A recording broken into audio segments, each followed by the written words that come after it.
Jessica Kim, thank you for coming to the Robert H. Jackson Center. Thank you for having me.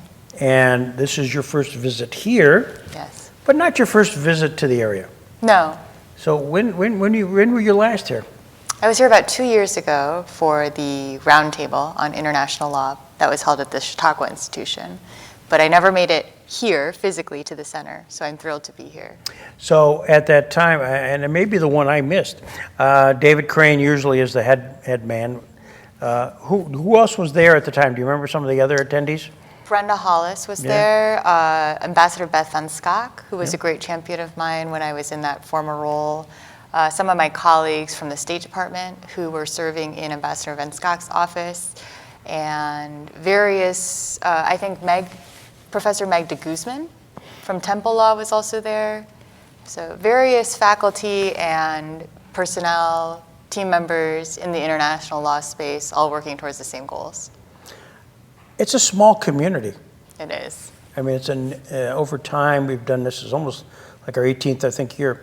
And we've got to know just about everybody and have interviewed almost everybody except Jessica Kim. And so this is a real check the box moment for us. And so we're delighted you're here. Were you destined to be a lawyer?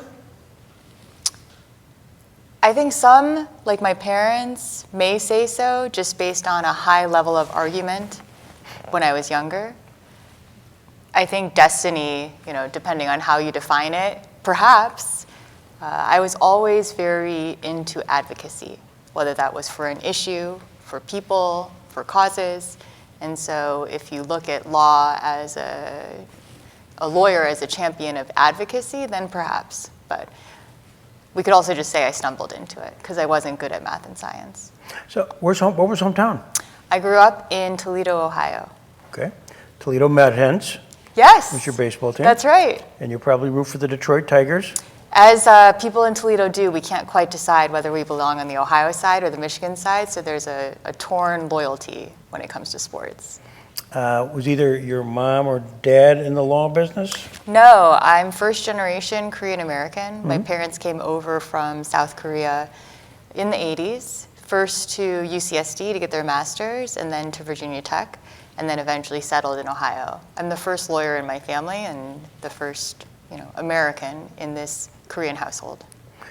Well, congratulations. And where'd you go to college? Miami University of Ohio. So the reputation of Miami University of Ohio as one of the greatest party schools of all time. Did you find that to be the case? I can neither confirm nor deny. Half of our Chautauqua County, you're in Chautauqua County, in this area, are graduated from Miami, and they will confirm what I just said. But if you're going dark on me here, I can tell you factually that there's some factual truth to that. Whether I partook in that, I still am not going to confirm or deny. Good for you. And then from there, what'd you study? At Miami, I studied political science. I graduated in 3 years, and then I went straight through to law school at Ohio State. My wife did the same thing. She was a lawyer. 3 years. And then was that just a natural thing from Miami of Ohio to the Moritz law, right? Yes. I actually, now I'm going backwards. I did not do that well in college. I didn't take my studies that seriously, so it's kind of a miracle that I got into law school at all. And Ohio State, I was very fortunate to get in there. I was very young. I think I was 20 when I graduated college and then went straight through to law school, so I was the youngest person in my class, pretty unprepared to be there.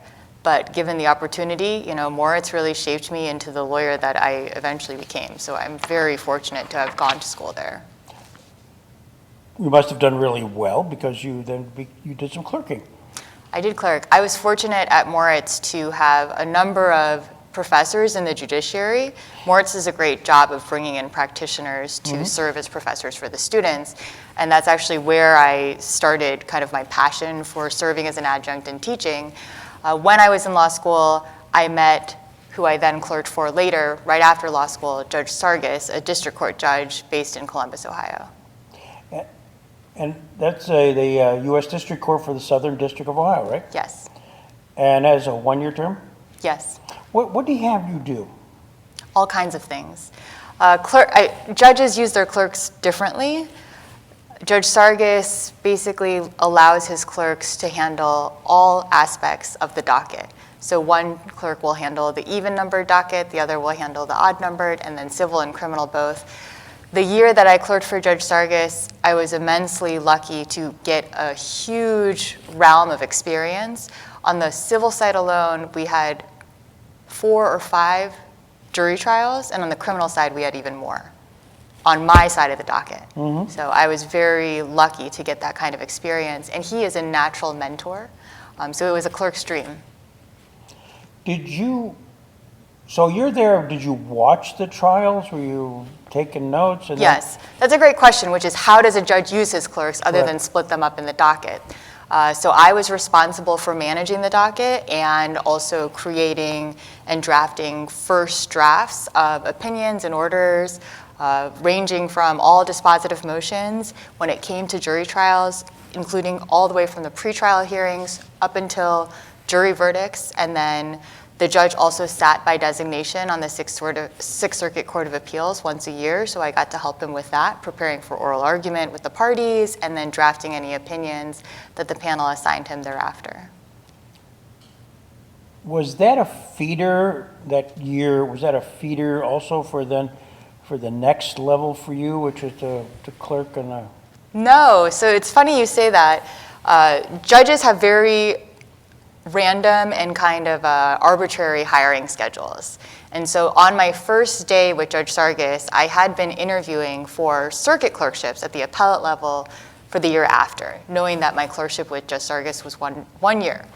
On my first day with Judge Sargis, I got what we call an exploding offer in clerkship land, which is my 4th Circuit judge called and said, you have until 5 p.m. to accept or deny this offer, and of course I accepted. So after I clerked for Judge Sargis, I clerked for Judge Steve Agee in Virginia on the 4th Circuit Appeals Court for 2 years. Because Columbus is within the 6th Circuit, right? That's right. Did your paths ever cross on the 6th Circuit with Judge Sutton? Yes. Judge Sutton was actually another one of my professors in law school. Ah. Yes. Judge Sutton has spoken here. I've done an interview with Judge Sutton because he's originally from, or his family is from Warren, Pennsylvania, just across the border, which is the same county as Robert H. Jackson was born. So that's the connection there. of all of that with Judge Sutton. Judge Sutton is he's an incredible jurist and also a fantastic writer. All the good things I learned about legal writing probably came from Judge Sutton when he was my professor. Well, I'll make sure that he sees this. Anything else would you like to say? Maybe not my writing these days, but. So, and now you're in the 4th Circuit. What changes in the role of a clerk? The number of clerks changes when you go to the appellate level. Each circuit judge has 4 clerks as opposed to 2 clerks for the district court. There's a joke between district court judges and circuit judges that district judges have twice as much work and not as many clerks. At the appellate level, things I did find, especially on the 4th Circuit, tended to be much more predictable in that the court sits for oral argument every 6 to 8 weeks. You have a certain number of cases that come in through the door that the court then selects for oral argument. You hear oral arguments, and then the panel decides who amongst the panel judges will write the opinion and order. So that, a lot of people really like that because it allows for deeper analysis, more time, it's a little bit more relaxed. For me, the pace of the district court was much more my style, which was less predictable, a little bit more chaotic, in the courtroom all the time, seeing advocacy all the time, and that ultimately kind of led to my next career choice. So you've done 2 years of clerking. There's one final step you could have thought about, Supreme Court. Was that anything, or are you done? Well, I don't know that people think about that. It's more, do the judges think that you are qualified for that? I don't know that I would have been, but I'm flattered that you think that could have been an option. Well, yeah, I do, only because I've interviewed a few of the clerks who were Judge Sutton, one who ultimately clerked for Justice Roberts, because that was a connector. So he was a feeder, if you will. And so I just wondered how far 2 years is a lot for clerkship generally. And so I was curious if that. Yeah, well, technically I clerked for 3 years because I clerked for 1 year at the district court and then 2 years on the Fourth Circuit. My Fourth Circuit judge required us to clerk for 2 years, and he required a district court clerkship or another circuit clerkship before. So after 3 years, I was ready to move from being a clerk into the actual field of law itself as an advocate. How did you make that decision? There were a couple things personally and professionally. So I met my now husband, who was also clerking on the Fourth Circuit at the time, and he was going to a law firm in Washington, D.C. So naturally, I thought I should do that too, and a lot of people end up doing that. What ended up happening was not that. I had concrete plans to go to a firm in D.C., including making arrangements to have an apartment and all of these other things. And then randomly, the Department of Justice, after 7 years, lifted its hiring freeze of new prosecutors. And my dream had always been to go back to the district where I clerked for Judge Sargis in Columbus, Ohio, and be an AUSA, an Assistant United States Attorney, in the U.S. Attorney's Office there.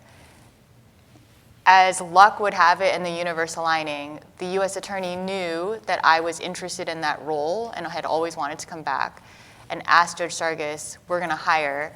Do you think Jessica would be interested? And we all kind of laughed, thinking there's no way that I would ever be hired. I had zero experience as a real lawyer at that point. I was basically a ghostwriter, and I had certainly no prosecutorial experience.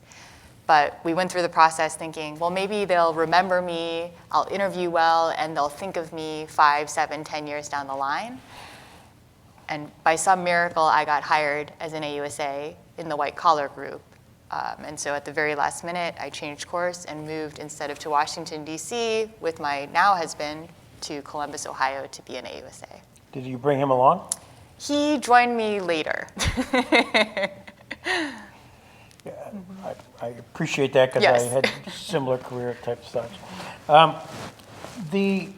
So there you are in Columbus, Ohio. Now you have to root for the Ohio State. I know, unfortunately. Yeah. And how long were you there, and what was your assignment? I served as an AUSA for 5 years in that office. I first started out in white-collar crimes, prosecuting the full gamut of frauds, tax fraud, money laundering, wire fraud, you name it. And we consider the Southern District of Ohio in Department of Justice speak to be what we call a mid to large-sized district. The beauty of that is that we never have enough AUSAs for the number of issues and the cases that could be prosecuted and need to be prosecuted. So, as I said, I was the first new hire in that office in 7 years. They were absolutely thrilled to have new blood. So basically, if you were willing to work hard, they were willing to let you do anything. And that allowed me to pursue other investigations and gain more experience outside of white collar into national security, violent crime, child exploitation, and obscenity. And eventually, I worked my way into violent crime, organized crime, and public corruption. And how to beat Michigan? Still working on that, depending on the year. That is such a religion. It is a religion, Yeah. yes. We can't even joke about it. Yeah, my in-laws live in Columbus, so I appreciate that. And my Oh, really? other Okay. family lives in Detroit, Michigan, so. Well, in case anyone is listening, go Bucks. There you go. So there you are, and did you find that that was a point where now you're a real lawyer? I mean, you're no longer writing, you're no longer behind the scene, it's no longer behind the curtain, you're not Oz anymore, you're out there in the front. Was that intimidating? Yes, certainly. Of course, being a young female and inexperienced attorney, you are a real lawyer at that point in front of a judge and a jury in the courtroom, whether you want to be or not. And so you can experience imposter syndrome all you want, but you better be prepared and you better know what you're talking about. You better know the facts and the evidence better than anyone else. What was your time frame? Time frame in what? In Columbus? What's kind of? I was there as an AUSA from 2014 until 2019. Okay. And then was it natural to be within the Department of Justice, to be in Columbus, for your time at 7 years, you said, to kind of move within the Department of Justice? Overall, I spent about a dozen years at the Justice Department, and I think it really depends on specific people. There are AUSAs in that office in particular who have been in that office for decades and who have tremendous experience and have led the next generation of AUSAs. There were circumstances and opportunities that became available to me, for which I'm forever grateful, that allowed me to chart different opportunities and paths within the same Justice Department and within the federal government as a whole. Well, you just talked about a general circumstances that you're forever grateful. What were those circumstances? In 2019, the Justice Department asked me to serve as our resident legal advisor, so basically our attaché at the U.S. embassies in Eastern Europe. Specifically, I was based in Sofia, Bulgaria, but also covered Romania and Slovakia. And as a result of that, was that really the beginning of some exposure to crimes of aggression and that genre of law? Absolutely. Yeah. I mean, certainly serving overseas, it's a different type of law than you're practicing domestically. I was there as the Department of Justice's resident legal advisor, focusing on rule of law promotion, anti-corruption efforts, and helping those governments build better capacity to combat transnational organized crime, corruption, and money laundering. But also, I was in Eastern Europe. And so eventually my experience would bring me back to Washington, D.C. At what we call Main Justice, the mothership of the Justice Department. But it was about 2 or 3 weeks before the full-scale invasion of Ukraine in 2022. In your paths, did they cross with Eli Rosenbaum? Of course. Talk about Eli Rosenbaum. He's a good friend. Eli Rosenbaum is the best. There are no other words to describe him. He is a saint in many ways and a gift to humanity. His service to the Department of Justice and generally to the rule of law cannot be understated. I owe him so much. He guided me through many trials and tribulations, and especially in working on Ukraine together with him, because he was our inaugural leader of the department's War Crimes Accountability Team, what we called WarCat. He and I got to work very closely together, and I can't think of any greater champion than Eli when I was selected for the role that focused on the crime of aggression. Did you join him with Attorney General Garland? I know there was kind of a well-touted trip. To Lviv? No, I was not on that trip, but I did help prep both of them. I know that was kind of a moment, quite a moment. It was, and it was a surprise. Yeah. No one knew the Attorney General was going to be there until the press release went out. So when all that was happening internally, I just out of curiosity, what was the scramble like? Probably what you would imagine it to be. Getting a cabinet official in a war zone and keeping it private and secure such that it was safe, but also making it a very productive trip such that it would accomplish the objectives that we were hoping for. Now you can talk about it probably. What was the objective? For that particular trip, if I remember correctly, it was to announce the launch of the War Crimes Accountability Team and Eli as its inaugural head. That was closer to the beginning of when the department really started spearheading our accountability efforts related to Ukraine. And that would be the foundation for all of the other accountability efforts that the department continued onward for the next few years. As I recall, because we were in communication with Eli at the time, we were friends, he was about ready to retire. I mean, he just kind of, they had a retirement party, I think, at the, what was his other office? He was... HRSP, Human Rights and Special Prosecutions, right. yes. So he was really kind of, and then all of a sudden got the ask. Attorney General Garland can be very convincing. Yeah. It's hard to say no to him. If he calls you and says, as he did for Eli, I need you to stay and I need you to do this because you're the right person for the job, it's very difficult to say no to that man. Did you have interaction with him? With the Attorney General? Yes. Yeah. What's he like? He's wonderful. Yeah. Yes. I don't know if you're familiar with his family's history, but his family was also persecuted in World War II. So the invasion of Ukraine and Russia as the aggressor, that was very profound and personal to him. But more than that, he is a true advocate for the rule of law. And he believed very strongly that the United States, and specifically the Justice Department, had a major role to play in advancing accountability for Ukraine. So here we have you in Eastern Europe. We're still within the Department of Justice and trying to build capacity so that their domestic courts probably could do some stuff that otherwise international courts would be required to do. I assume that was part. Yes, and also training investigators and prosecutors as well as judges to better be able to handle those types of cases, to build complex cases, to be able to actually understand what money laundering is, what wire fraud is, and why it should be prosecuted. A lot of those countries are new democracies, very new criminal codes, very new legislation, new constitutions that needed to be updated and equipped with the right tools for those individuals and those teams to be able to combat those types of crimes. As then part of that in 2022, Russia invades Ukraine and enter Attorney General Garland, Eli Rosenbaum, Tripp. Now, your role switches too, doesn't it? It does, yes. What's that? Eventually, after the launch of WarCat, which is what Eli was the director of, we went further and further as we became stronger allies with those advancing accountability for Ukraine over the world, including in the EU.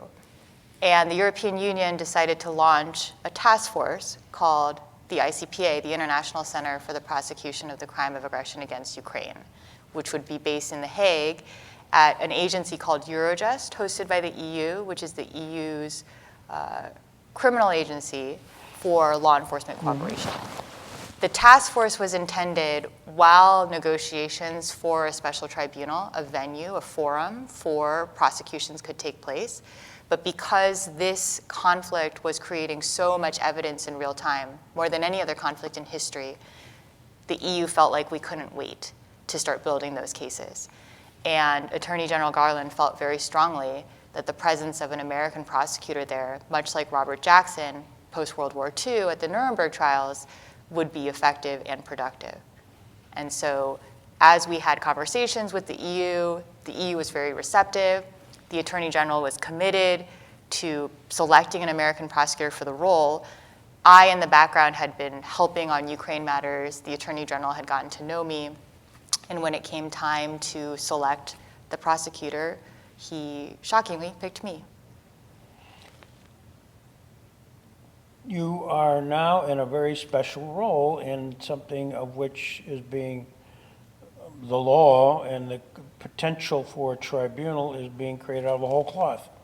I mean, this is Nuremberg, yes, and there's been some hybrid tribunals, but this is sort of a unique situation. It was. Did you get much direction from Department of Justice at that time or the State Department as to kind of the balancing act of all this? Because it's real politics. I got some direction, but I think we were all trying to figure it out together and what was going to protect American interests as well as advance accountability for Ukraine. I'm fast forwarding, but I want you to come back to that. When you were at Cornell, one of the courses you were to teach or were good at, you taught, was designing international criminal tribunals, which seems to be something you had then had some experience in doing. Yes. So as you're now going back in real time, what were some of the factors that were being played out with your colleagues? In designing the tribunal, well, it depends on which colleagues we're talking about. If we're talking about factors within domestic colleagues, certainly the agencies, justice, state, treasury, the ones that you would imagine, defense, now war, they don't always have the same interests. And so that is very challenging to manage and figure out what's going to prevail, and then, of course, with the White House and what the policy is going to be for the United States under the president at the time. On the international level, with those colleagues, it was negotiating and trying to manage over 40 different states' interests and alignments and concessions in order to create a forum that could withstand the test of time and also not create bad precedent, but also be productive. I don't know what I'm envisioning, but that's a lot of numbers of people who are all there for a singular goal, with an eye towards potentially trying Vladimir Putin and others for the crime of aggression. So you've got a goal, but you got a room full of 40 people, and I'm sure it's probably not a room, but maybe it is. I can't imagine the logistics of that. I can't go into the details of the negotiations because they are supposed to remain confidential. But yes, I mean, what's public is there were over 40 states and organizations part of these negotiations. The United States delegation alone was more than one person, so it was more than 40 people. Logistically, it's a challenge just to figure out who's going to talk and when, and who's going to intervene, and who's going to say what, and what is the issue going to be that day, as it would be for any negotiation. But you also have, very fundamentally in the room, the victim. Ukraine played a very large role in the negotiations, which is also public. And as a prosecutor, it's really challenging to have the victim maintain a large role within the prosecution. There's a lot of things that we do to separate that because it's very difficult for a victim to be objective in the prosecution of their own harm and their perpetrator. And so managing that and being sensitive to that and keeping in mind what you said, the goal is to create a forum that could prosecute those who bear the greatest responsibility for aggression against Ukraine. I think we all had to remind ourselves of that constantly. And even when we had different interests, we had at least one common goal, which was that. I've interviewed David Schiffer, and David being at the Rome Conference and the negotiations that went on there, which was incredibly fascinating, we'll say. Yeah, fascinating. Yes. Yeah, and it had a lot of dynamics going on. Yes. And a lot of interesting politics behind the scenes. So you had the government, you had the law, you had a lot of things. And did you have any reason at all to kind of look back on that kind of precedent, where in fact you had a lot of states parties there that back in 1998, and here we are, 2022. Did that at all look at that? Of course, and we looked a lot at all kinds of multilateral negotiations that had happened over time, not just the Rome Conference, but other multilateral negotiations. And the State Department was really the expert in that, and our State Department's legal advisor was the one who was leading the US delegation. As I said before, part of the challenge in multilateral negotiations is not just reaching a consensus and figuring out what concessions need to be made, but also protecting your own personal interests. And there, for us, that was protecting American interests. Yeah. For the camera, has there been consensus? Yes. And I think it may have been David talking about it maybe last year, about the potential tribunal and the basics behind it. Where does it stand today? As of May 2026, my understanding is that 36 countries and the EU have signed as signatories to establish the tribunal, including the EU. And the EU has started funding it. There's an advanced team. The tribunal is intended to be in The Hague as a seat. It will be rooted in Ukraine's domestic jurisdiction. And the jurisdiction of the court and objective is to prosecute those who bear the greatest responsibility for aggression against Ukraine. Have they appointed a prosecutor? No, not to my knowledge. So the tribunal, is it safe to say it's been established? Yes. So the tribunal's been established, and now the players are to be designated. Yes. The advanced team, as funded by the EU, should be going into that now, is my understanding. Would that have been in part of your course that you taught called Designing International Criminal Tribunal? Would the establishment of the Ukraine Tribunal? Yes. Okay. I know that there are several white papers, David being one of them, David Crane, he was sending out stuff and others. Did that play at all? And were those kind of memos, factors, all kind of digested and kind of? By the U.S. delegation in the negotiations? We certainly welcomed and considered all kinds of input, and we tried to engage with all relevant stakeholders. Ultimately, though, it was a U.S. government initiative and a U.S. government effort. It's kind of again, I'm going back to the Rome conference, all of the various NGOs, Right. stuff like that. Yes. And is there a definition? Did they establish the definition of a crime of aggression? Yes. It's in the statute of the tribunal. Yeah. I'm not asking you to memorize. Give me a definition, could you? It is what I would consider to be a hybrid of the Rome Statute definition under the Kampala Amendment of the crime of aggression, as well as the definition at Nuremberg of the crime of aggression. I'd be remiss, here we are at the Robert H. Jackson Center, and I even see the biographer of Robert Jackson sitting there, John Merrick, if I didn't ask you, Jessica Kim, who was in the middle of all this, what Jackson means to you just generally, and perhaps what influence, if anything, the Nuremberg experience played out in 2022 here. Well, to me, as an AUSA, Robert Jackson was always, his speech, the very famous one, you know which one I'm talking about, that guides every AUSA from the beginning. The federal prosecutor. Exactly, until the end, as it should. And every federal prosecutor whom I know to this day, career, political, that speech is of utmost importance because it embodies what we are hired and take the oath to do, which is ultimately to do the right thing. It's not to win, but it's to seek justice.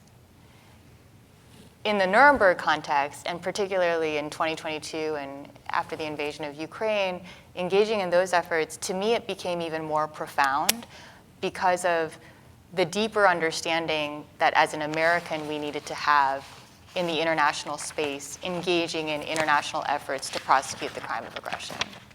It gives you a deep appreciation of what Robert Jackson must have gone through as an American on a global stage, trying to carry out that mission.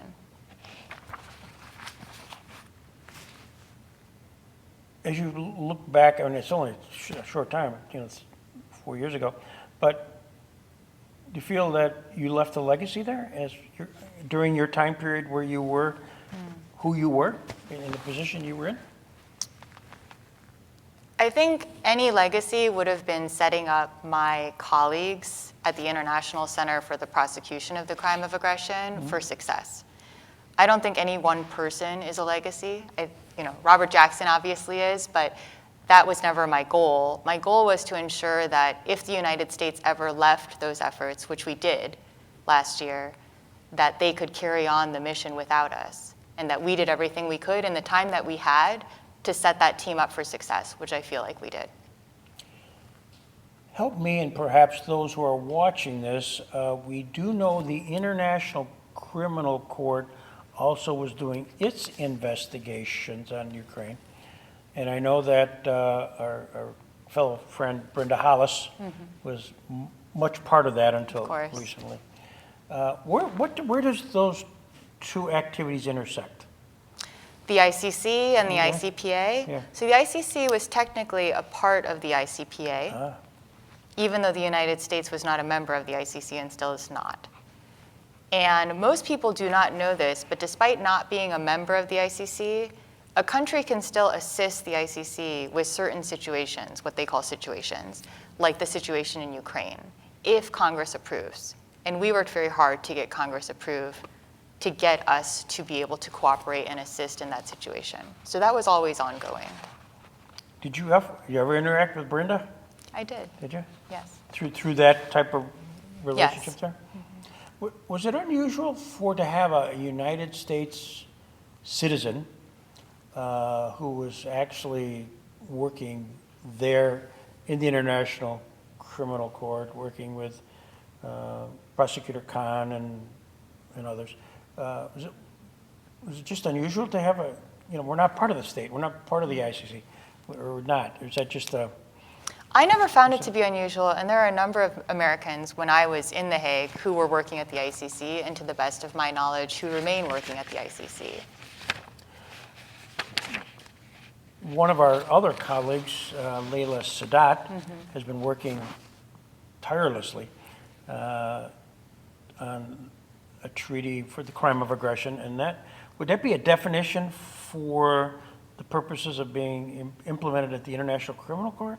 Well, I think that, correct me if I'm wrong, I believe Layla is working on crimes against humanity. And you're right. that is critically important since we're one of the only NATO countries, if not the only one now, to not have a crime against humanity domestically. And she has been working tirelessly, as you say.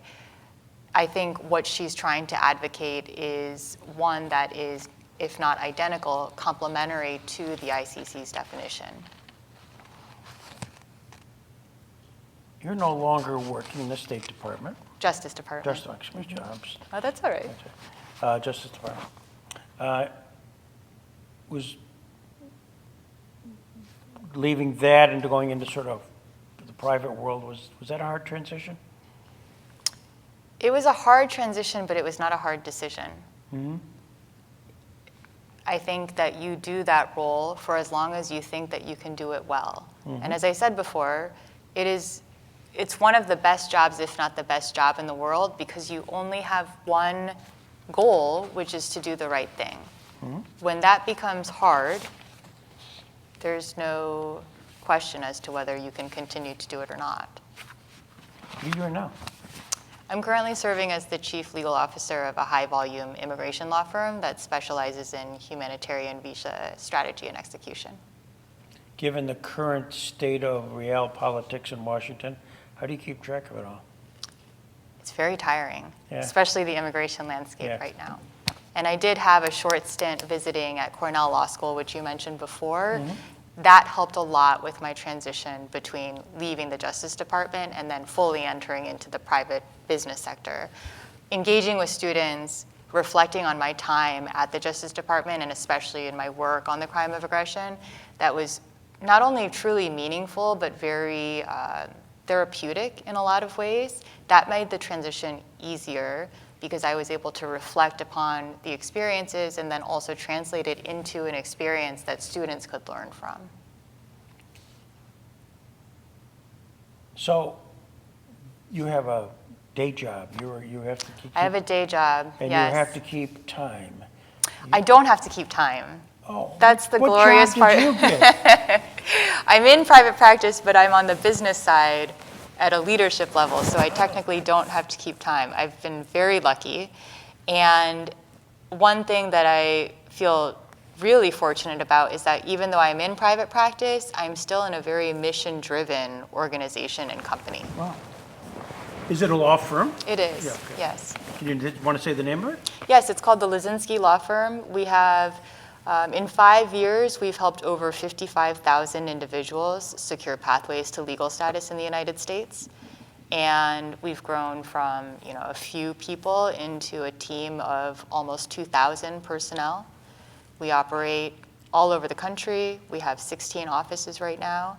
And we're also operating in several different countries. So it's very challenging with this particular legal landscape when it comes to immigration, but also very rewarding. So as the reward of all of this, are you traveling a lot? I'm traveling more domestically than internationally like I was before. Mm-hmm. You had a driver today. Yes. Who was that? His name is Michael. I would highly rate him on Uber 5 stars. He's also my husband, the same one I met on the 4th Circuit. This is not his day job. He's also a lawyer, and he's actually still with the Justice Department. He is? Yes. What's he doing there? He is an environmental attorney. Okay. Mm-hmm. So he's one of those EPA guys. Yes. that we occasionally see, because we do a lot of development work in our Western New York. So Michael would be one of those guys. Yes. Yeah. You can interview him when he walks in from doing his last ride. Okay. Be curious to see how far his district go. How'd you guys meet? Clerking on the Fourth Circuit, Yeah. but for different judges, as he always likes to say. And we did not start dating until after our clerkships were complete. So I'm visualizing a cafeteria meeting where the clerks meet. It was nerdier than that. It was in the hallway outside of his judge's chambers. Oh, is that right? Yes. And she likes to say that she set us up because she knew I was single. He was obviously single. And she said, you should go in and meet my clerk, Michael. And at our wedding, she gave a toast to that effect. Oh, Yes. fantastic. Fantastic. Well, congratulations on all those parts.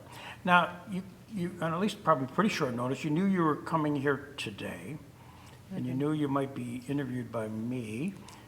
Is there any questions that you thought I might be asking about you, other than Miami, that you won't talk about, that I haven't talked about? I thought you would ask me perhaps more posing questions as to what happened in the room of the negotiations, or what was it really like to work with the ICC? Did they hate you, as an American, that kind of thing? How are we doing? I think we're doing okay. How was that? How was the negotiations? Well, as I said, they remain confidential. See, well, you just set that up. So right now, Ed, the only thing we have confidential is her life as a student at Miami University and the negotiations. I'm sure that's on the internet somewhere, Your life? just like this interview is going to be. But you're not going to help us. So, I've never done this. You have a question for me on behalf of the Jackson Center? What are you most proud of here in your time, 25 years? That we're surviving. And it sounds funny, that we are a not-for-profit, made up out of whole cloth, and just a few of us, and with an idea and a dream, and hope and against hope that it would somehow capture fire. And during that period of time, we've got to know John Merrick, and we've got to know several incredibly interesting people. And had, as I mentioned a little bit earlier, Roberts, Rehnquist, O'Connor, Ginsburg, here in Jamestown, New York, along with Nuremberg personalities and Solicitor Generals, Attorney Generals. And we have a national and sort of an international presence, all out of a small not-for-profit here in Jamestown, New York, which also happens to be, last plug, the only independent location honoring a Supreme Court justice in the country, in the world. Let's say it the world, all that stuff. So, yeah, glad you asked. Well, can I ask a follow-up question? Well, you're a prosecutor. Right. Yeah. What do you hope the center will accomplish in the next 25 years? Similarly, be here. Survive. Survive. And to have also the legacy of Robert Jackson. Robert Jackson died in 1954, and so that's a long time ago. And over time, through a lot of programming we've had, or we'd like to think we've established somewhat of a record of accomplishment that Jackson had that will have legacy effect 25 years from now. Now, the sub-answer to this question is something they probably would not have thought this was coming from, but there is a federal district courthouse in Buffalo named the Robert H. Jackson Federal Courthouse. And I really deemed our work here, and many people involved in that, to get that naming rights, as strange as that sounds, because that's a monument that's going to probably outlive me. All of us. All of us. Yeah. And that, therefore, is Robert H. Jackson name will always be like, who is he? At some point, they'll have that answered, and they'll be talking about that 50 years from now. Hopefully Or 25 longer years than from now. that. Yeah, exactly. You're in a good business. The law? You. I've never done this before. Well, thank you for the opportunity to ask you some questions. John, you have a question? Well, I've lived it on adjacent, which means that I've had a lot of friends and colleagues who have worked there, including Americans, as we've noted. So two things. The first is the institution itself, the ICC, I hope that it lives on beyond any crisis or headline or person who's in charge, because the people who are there, people like Brenda Hollis, whom you know well, but all the other Americans who have devoted their careers to advancing international law, advancing international criminal law, that institution deserves to continue forward in its mission. There's been a lot of, let's say, distractions and conflicts and issues, and of course the United States has its own history with the ICC, but ultimately the work that the court does deserves to be recognized, and it does do good work. And I hope that that continues. The states parties who have signed on and support and fund the ICC need to remember their obligations as states parties, which some of them do not. There are several states parties that have not upheld their obligations under the Rome Statute. And these international institutions are only as good as their members are willing to be. For the Center for the Prosecution of the Crime of Aggression, hopefully that would mean that the ICPA winds down, because it would be naturally folded into the work of the tribunal and the Office of the Prosecutor there. I think the fact that the EU has already funded the tribunal, that the EU has sent in an advance team, and that they're taking those preliminary steps, and that there's 36 other signatories is an excellent sign. But the EU can't do it alone, and other countries have to step up and help. And it's not just to get it off the ground, it's to make sure that its mission is carried out, including later on for enforcement of sentences, enforcement of judgments, protection of witnesses, witness security, all of those things. And so right now it's just focused on getting it off the ground, but long-term success and actual success for the EU and for the tribunal is ensuring that the tribunal is effective. Personally, as an American prosecutor, I find the concept of a trial in absentia hard to deliver justice. But that, I think, shows my personal biases and lack of objectivity there, because there are very advanced criminal justice systems, like, for example, France and Eastern European systems. Ukraine does it regularly, where they have effectuated justice utilizing a trial in absentia. That was a concession by some states in the negotiations, and ultimately the Special Tribunal for Ukraine will allow trials in absentia.